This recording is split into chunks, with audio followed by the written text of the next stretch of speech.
Hello, मी देवयानी. मी स्वागत करते तुमचं आत्मीयाज पॉडकास्टमध्ये. आज आपल्यासोबत आहे श्रद्धा मॅम, ज्या आपल्याला स्टुडंटच्या मनातले जे पण डाउट्स आहेत ते क्लिअर करण्यासाठी मदत करणार आहेत. So welcome Shraddha ma'am.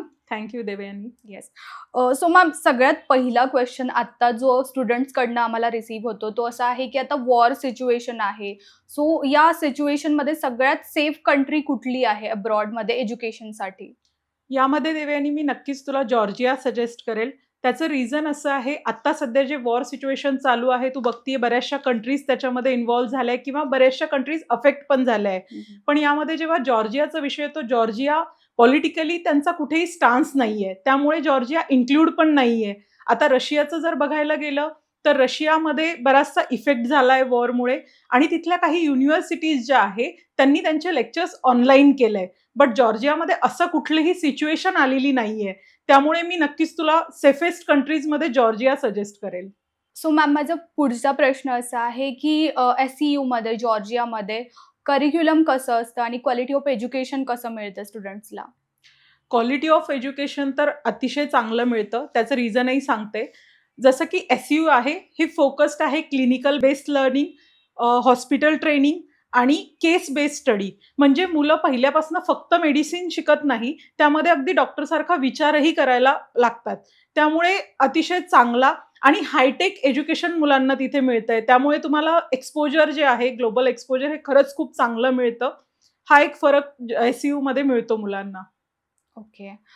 Great. So ma'am तिसरा प्रश्न माझा असा आहे की अब्रॉडमध्ये जॉर्जियामध्ये एका इंडियन स्टुडंटची लाईफ कशी असते? म्हणजे काय रिॲलिटी असतात आणि काय एक्स्पेक्टेशन्स घेऊन तो इथून जातो? सो काही प्रॉब्लेम फेस करावे लागतात का स्टुडंट्सला? आता देवयानी याच्यामध्ये मुलांना तिथे जाताना ते फार इझी वाटतं, बट नक्कीच इझी नाहीये. डिसिप्लिन तिथे लाईफ आहे मुलांचं. सेफ आहे नक्कीच, बट मुलांना डिसिप्लिनमध्ये पण राहावं लागतं. तिथे आपले इंडियन स्टुडंटची कम्युनिटी जास्त आहे, त्यामुळे मुलांना फारसा प्रॉब्लेम येत नाही. पण जॉर्जिया हा सेफेस्ट कंट्री आहे, जसं मी तुला अगोदर पण सांगितलं. त्यामुळे तिथे काही सेफ्टी कन्सर्नमुळे मुलांना डिसिप्लिन फॉलो कराव्या लागतात. त्यानंतर लँग्वेजचा फारसा मुलांना प्रॉब्लेम येत नाही. पहिले तर हॉस्टेलमध्ये कम्युनिटी आपली इंडियन स्टुडंटची जास्त आहे. शिवाय एज्युकेशन त्यांचं इंग्लिशमध्येच होतं, त्यामुळे लँग्वेजचा पण कुठलाही त्यांना प्रॉब्लेम होत नाही. त्यामुळे अतिशय चांगलं आहे आणि या सगळ्यांमध्ये मुलं जर डिसिप्लिन राहिली तर पर्सनल आणि प्रोफेशनल ग्रोथ ही खूप चांगली आहे. नक्कीच मॅम. सो मॅम पुढचा प्रश्न असा आहे की FMG बद्दल आणि नेक्स्ट एक्झामबद्दल मुलांच्या मनात खूप क्वेश्चन्स असतात की अब्रॉड एज्युकेशन नंतर मी इंडियामध्ये येऊन प्रॅक्टिस करू शकतो का? सो त्याबद्दल काय सांगाल तुम्ही आम्हाला? नक्कीच देवयानी. जॉर्जियामध्ये MBBS केल्यानंतर मुलांना इंडियामध्ये प्रॅक्टिस करता येते, पण त्यासाठी त्यांना FMG किंवा नेक्स्ट एक्झाम द्यावी लागते. SUमध्ये सेकंड इयर किंवा थर्ड इयर नंतर सेकंड इयर पासूनच त्यांना FMG, नेक्स्ट, USMLE, UKMLE यांची प्रॅक्टिस त्यांच्याकडनं करून घेतली जाते. सारखे त्यांचे मॉक्स होतात त्याच्यामध्ये. त्यामुळे मुलांची प्रॅक्टिस अतिशय चांगली होते. म्हणजे कुठल्याही देशात जाऊन त्यांना लायसन्स हवं असेल, तर त्याची प्रॅक्टिस SU करून घेतंय त्यांच्याकडनं. म्हणजे जसं इंडियामध्ये यायचंय तर FMG नेक्स्ट आहे. जर UKमध्ये जायचं असेल तर प्लॅब आहे. US जायचं असेल तर USMLE आहे. सो प्रत्येक देशाची जी एंट्रन्स एक्झाम आहे त्याची तयारी आपण करून घेतो मुलांकडनं. सो मॅम आत्ताची जी सिच्युएशन आहे MBBSसाठी जॉर्जिया हे ऑलमोस्ट हब बनलेलं आहे मेडिकल एज्युकेशनसाठी. सो स्टुडंट्सचा पर्स्पेक्टिव्ह कसा आहे बघण्याचा जॉर्जियाकडे किंवा SUकडे? स्टुडंट का चूज करतात ते? SU सिलेक्ट करण्यामागे बरेचशी रिझन्स आहेत, जसं की अफोर्डेबल एज्युकेशन आहे. त्यानंतर युरोपियन एज्युकेशन सिस्टीम तिथे फॉलो केली जाते. त्यानंतर युनिव्हर्सिटीला बरेचसे ग्लोबल रेकग्नायझेशन्स आहेत, जसं की WHO आहे, NMC आहे, फेमर आहे. असे वेगळे रेकग्नायझेशन असल्यामुळे युनिव्हर्सिटी ग्लोबली रेकग्नाइज्ड आहे. त्यामुळे आणि त्याच्यानंतर SUमध्ये तुम्हाला हायटेक एज्युकेशन मिळतं. इन्फ्रास्ट्रक्चर त्यांचं अतिशय चांगलं आहे. मॉडिफाईड इन्फ्रास्ट्रक्चर आहे. त्यामुळे मुलांना एज्युकेशन क्वालिटी जी आहे ती नक्कीच इंडियापेक्षा खूप जास्त बेटर मिळते. सो मॅम माझा पुढचा प्रश्न असा आहे की लोक म्हणतात MBBS अब्रॉड रिस्की आहे. त्याबद्दल तुम्ही काय सांगाल? नक्कीच हे खूप मोठं मिथ आहे देवयानी. रिस्की म्हणजे कुठल्या बाबतीत रिस्की आहे हे पण आपल्याला जाणून घ्यायला पाहिजे. खरं तर नाहीये.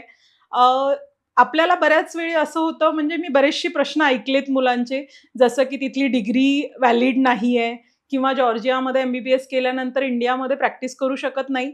हे नक्कीच खूप मोठं एक मिथ आहे. तुम्ही कुठल्याही देशामध्ये जेव्हा MBBS करता किंवा तुम्ही जॉर्जियामध्ये जेव्हा MBBS करता, इंडियामध्ये येण्यासाठी तुम्हाला मी जसं पहिले सांगितलं की FMG किंवा नेक्स्ट ही एक्झाम देणं गरजेचं आहे. म्हणजे ज्या देशामध्ये तुम्हाला प्रॅक्टिस करायची आहे त्या देशाची लायसन्सिंग एक्झाम आपल्याला देणं गरजेचं आहे. जर तुम्ही FMG किंवा नेक्स्ट पास झालात तर नक्कीच तुम्ही इंडियामध्ये प्रॅक्टिस करू शकतात. आणि जसं मी पहिलेही सांगितलं देवयानी की SCUला ग्लोबल रेकग्नायझेशन्स आहेत, NMC आहे, WHO आहे, फेमर आहे, त्यामुळे तिथली डिग्री ही व्हॅलिड आहे. त्यामुळे तुम्ही वेगळ्या वेगळ्या देशाच्या लायसन्सिंग एक्झाम क्रॅक करून तिथे प्रॅक्टिस करू शकता, इंडियामध्ये सुद्धा. नक्कीच. सो मॅम आत्ता जो माझा पुढचा प्रश्न आहे तो असा आहे की ॲडमिशन प्रोसेस आणि जी एलिजिबिलिटी क्रायटेरिया आहे तो काय असणार आहे आणि मुलांना जर ॲडमिशन घ्यायचं आहे सो प्रोसेस कधीपासून स्टार्ट करू शकतो म्हणजे योग्य वेळ काय आहे? ओके. प्रोसेस तसं आपण 12th एक्झाम नंतर चालू करू शकतो. यामध्ये तुम्हाला युनिव्हर्सिटी एक इंटरव्ह्यू कंडक्ट करते आणि एक टेस्ट असते, इंग्लिश टेस्ट. सो ती तुम्हाला द्यावी लागते. त्यामध्ये तुम्ही 12th एक्झाम नंतर नक्की अप्लाय करू शकता. यामध्ये तुमचा स्कोर जसा येणार आहे, जसे की 12th स्कोर जर तुमचा खूप चांगला असेल तर युनिव्हर्सिटी काही स्कॉलरशिप पण तुम्हाला ऑफर करतात. त्यानंतर नीट स्कोर जरी डिसेंट असेल तरी त्या बेसवर सुद्धा तुम्हाला स्कॉलरशिप अलॉट होऊ शकते. त्यामुळे नक्कीच तुम्ही 12th एक्झाम नंतर सुद्धा अप्लाय करू शकतात. प्रोसेस मात्र तुमचा नीटचा रिझल्ट आल्यानंतर पुढे सरकवली जाते. सो मॅम आत्ता जी मुलं नीटच्या एक्झामसाठी प्रिपेअर करतायत किंवा जी एक्झाम देणार आहे 2026 मध्ये त्या मुलांना तुम्ही काय सांगाल? सगळ्यात पहिले तर मी त्यांना ऑल द बेस्ट म्हणेल. एवढं वर्षभर तयारी केल्यानंतर आता नीटची एक्झाम आली आहे. नक्कीच त्यांना एक धकधक होत असेल किंवा एक नर्वस असतात मुलं. पण तसं बघायला गेलं तर नीटची एक्झाम देणं फार इझी असं पण नाही म्हणणार, पण फार हार्ड आहे असं पण नाही म्हणणार. 3 पेपर असणार आहेत त्याच्यामध्ये, बायोलॉजी, फिजिक्स आणि केमिस्ट्री. बायोलॉजी त्यामध्ये 360 मार्क्सचा असतो. फिजिक्स आणि केमिस्ट्री 180 असं मिळून 720 मार्क्सचा पेपर असतो. सगळी मुलं कुठल्यातरी एका विषयामध्ये नक्कीच चांगली असतात आणि आतापर्यंत मी जेवढा अनुभव घेतलाय बायोलॉजीमध्येच मुलांचा स्कोर चांगला येतो किंवा इझी असतं मुलांना. सो मुलांना मी नक्कीच सांगेल 360 मार्क्सचा पेपर आहे. तुम्ही त्यामध्ये कमीत कमी 250-300 मार्क्स नक्कीच घेऊ शकता. फिजिक्स केमिस्ट्रीमध्ये पण तुम्ही मिनिमम 100 जरी मार्क्स घेतले तरी तुमचा स्कोर खूप चांगला होणार आहे. आणि सगळ्यात महत्त्वाचा मुद्दा जे मुलं घाईमध्ये म्हणा किंवा प्रेशरमध्ये विसरतात ते म्हणजे निगेटिव्ह मार्किंग. सो नीटमध्ये निगेटिव्ह मार्किंग असल्यामुळे मुलांनी थोडं लक्ष देऊन पेपर लिहावा, म्हणजे जे पॉझिटिव्ह आहेत ते मार्क्स कट नाही होणार. सो मुलांनी एवढं बघून पेपर द्यावा. सगळ्यात शेवटी त्यांना ऑल द बेस्ट म्हणेल आणि त्यांच्या फ्युचरसाठी मी त्यांना शुभेच्छा देईल. थँक्यू. नक्कीच. थँक्यू सो मच मॅम, तुम्ही आलात आणि तुम्ही एवढ्या सुंदर प्रकारे मार्गदर्शन केलंय स्टुडंट्सला. नक्कीच त्यांना हेल्प होईल इन फ्युचर. त्यांच्या जे पण अपेक्षा आहेत त्या पूर्ण होत हीच आपण प्रार्थना करतो. थँक्यू सो मच आल्याबद्दल. Thank you so much thank you Devyani. Ma'am.